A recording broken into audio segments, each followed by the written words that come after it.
शिखर तक न्यूज़ 24 संवाददाता प्रताप नारायण। इस समय हम देवदा बनरसिंहा कला में मौजूद हूँ। यहाँ पूज्य भंते नंद रतन महाथेरो इस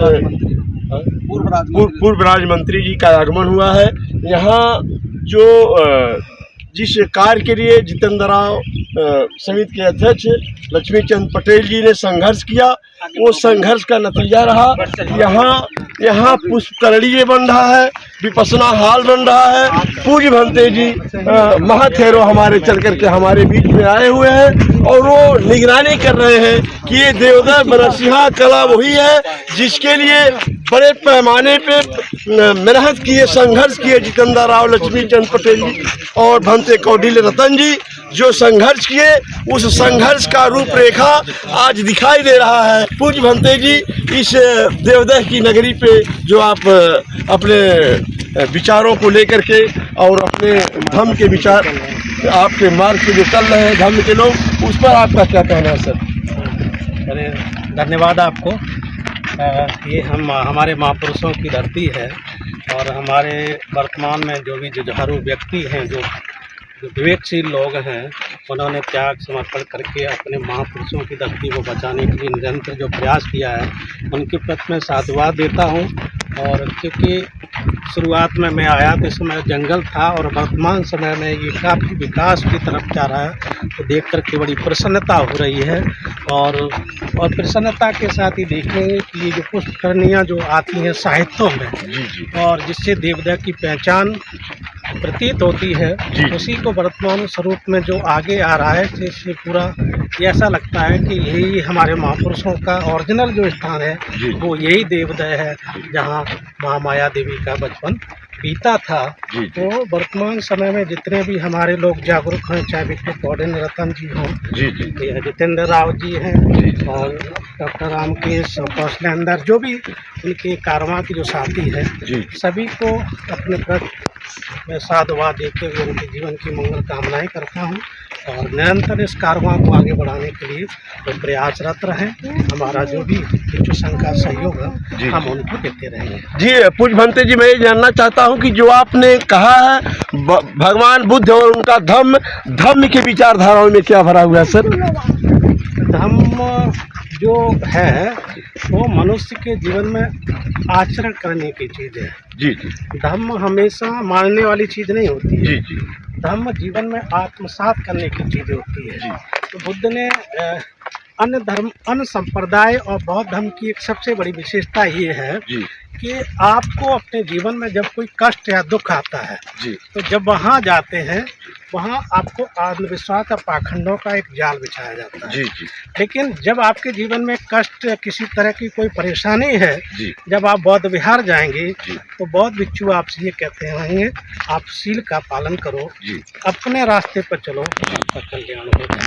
ये एक बहुत बड़ा अंतर है।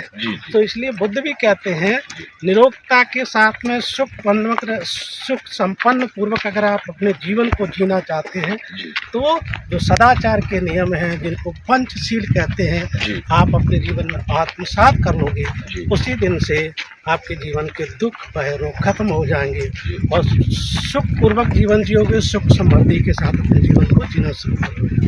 पूज्य भंते जी, आपने तो गागर में सागर को डुबा दिया। आपके विचारधाराओं से पता चला कि सबसे अगर बड़ा मंत्र है संसार में तो निम्र रहना चाहिए। नैतिकता ही समाज की सभी ऊंचाइयों पे पहुंचा सकता है, नैतिकता ही सबको सम्मान दे सकता है। पूज्य भंते जी, मैं इस पे जानना चाहता हूँ, ये जो धरोहर है ये क्या हजार साल पुराना होगा सर? ये ASI वालों का काम है, हमारा काम नहीं है, लेकिन फिर भी धरोहर प्राचीन होती है। जो भी धरोहर है, जो भी विरासत है हमारी, वो सब प्राचीन होती है। ठीक है, तो उसका कितने साल पुरानी है, क्या है, ये ASI वाले ही बता सकते हैं। बट ये धरोहर हमारी प्राचीन है। तो बुद्ध के समय की जब हम बात करते हैं तो ईसा पूर्व 563 बुद्ध का जन्म हुआ है, तो उसी समय की होगा। क्योंकि अगर महामाया देवी को हम इस स्थान का बताते हैं तो 63 पूर्व की बात करनी पड़ेगी। और उसी समय की सारी धरोहर है, उसके पुरखे भी उनके यहीं के थे। जी जी जी तो उससे और पूर्व की ये धरती है। जी जी हाँ, तो एक ऑथेंटिफिकेशन नहीं कह सकते कि ये उस काल की है, लेकिन उसके पूर्व की भी हो सकती है। बहुत 563 में तो बुद्ध ही पैदा हुए हैं। जी जी तो ये पुरखों की भूमि है, तो बहुत प्राचीन है, प्राचीनतम है। हाँ, तो ये प्राचीन है, जब से पृथ्वी है तब से ये भूमि है। पूज्य भंते जी, मैं ये जानना चाहता हूँ, लोग बताते हैं कि यहाँ जब हुकूमत में आए महान सम्राट अशोक मौर्य ने इस जमीन को सुरक्षित रखा, यहाँ बोर्ड लगवाया और जांच पुरातत्व विभाग के सभी लोग हाथ पांव दिमाग लगा करके इस जमीन को सुरक्षित रखे, और रखने का नतीजा रहा कि आज ये विपसना हाल बन करके दिखाई दे रहा है। इस पर आपका क्या कहना है पूज्य भंते जी? ये बहुत अच्छी चीज़ है। वर्तमान सरकारें आती और जाती रहती हैं, ठीक है, लेकिन जो बहुत ही ऐतिहासिक जो स्थल है, पूजनीय जो स्थल है, जिसको हम देवदाय के रूप में मान के चले आ रहे हैं, उस स्थल का अगर उद्धार किया जा रहा है, कुछ नई चीज़ विकसित का काम किया जा रहा है, तो इसके प्रति मेरी कृतज्ञता होनी चाहिए। उन लोगों के प्रति कृतज्ञता होनी चाहिए जो इसमें सहयोग कर रहे हैं। उन सरकार के प्रति कृतज्ञता होनी चाहिए जो हमारे महापुरुषों की जो विरासत है उसको उजागर करने और प्रयास कर, उनके प्रति कृतज्ञता हो। और जहाँ तक सरकार के द्वारा ये पीछे जो भवन खड़ा है, जो गेस्ट हाउस, अतिथि और विपसना हाल के रूप में जिसका निर्माण किया गया है, ये बहुत अच्छी चीज़ है। आज के वर्तमान समय में अगर जितनी नई पीढ़ी है, आप देखिए सोशल मीडिया का ज़माना है, आत्महत्याएँ बहुत हो रहे हैं, लोग सुसाइड कर रहे हैं, हाँ, तो इन सारी चीज़ों से बचने के लिए केवल जीवन में एक ही मार्ग है, वो बुद्ध का धम्म